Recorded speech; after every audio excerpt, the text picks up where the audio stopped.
So I wanted to talk a little bit about the Wonder Man series that came out a couple weeks ago on Disney Plus, and as someone who, especially when it comes to superhero stuff, loves a lot of action and cool fight scenes and all of that, usually goes with, superhero things. I still found myself able to watch this even though there wasn't a ton of action in it, which surprised me because again, usually when it comes to this type of show, that's what I would want to see, an action-packed series, cool fight scenes, all of that. And this series doesn't have much of that, if at all. And it seems like that's because he doesn't know how to use his powers. At least that's the way they present it in the series. There was one scene where he kind of gets attacked by a group of people, and it seems like he surprised himself with what he's able to do. And it also seems like he has very little control over it.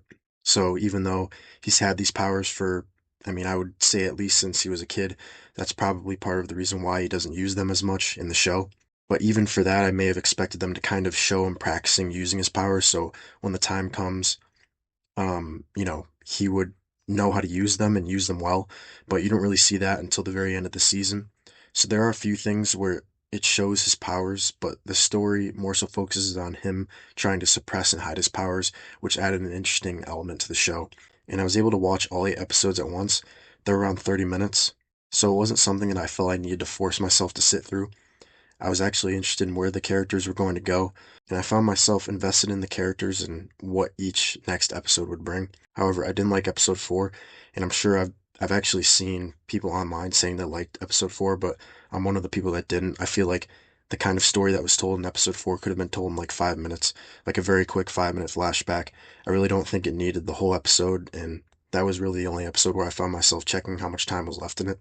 Only because for me at least, I became invested in the characters that I saw in the first 3 episodes, and then you bring in this other character who I don't really know anything about, and obviously you learn stuff about him, but you get kind of submerged into this totally different environment with new characters, and for 30 minutes I was sitting there like, all right, when are we going to go back to the main story? And yeah, that was one of the things I didn't like.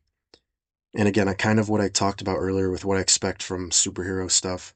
I would have liked to see more action. And yeah, obviously, I would have liked to see Wonder Man use his powers a little more. I'm sure if there's a season 2, we'll probably see a lot more than that. And it kind of hinted at that in the last episode, which is cool. But for something that you're trying to hook people on for the first season, it's an interesting story. I'm not saying I didn't like the show overall, but I just would have preferred more action and more use of his powers, more fighting, stuff like that. But that's just my personal opinion. There are obviously going to be people out there that like the show as is, and maybe at least one other person thinks the way I think, which is fine too. Now, in terms of rating the show, if 0 is the absolute worst thing I've ever seen, and 10 is the most perfect thing I've ever seen, and 5 being the average, somewhere in the middle of not good, not bad, I would probably give the show a 6 out of 10. I think it's a slightly above average show. I liked parts of it, and again, like I said, there were parts that I didn't like.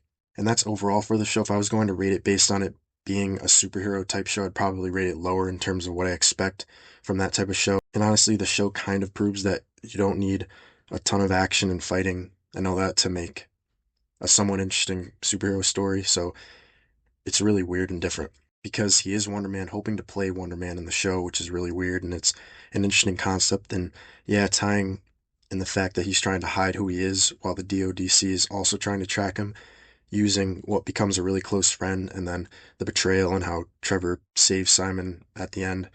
All of that was enjoyable. And obviously, assuming that's what Hollywood is like in the show, that was kind of interesting too. Overall, I would say I liked it.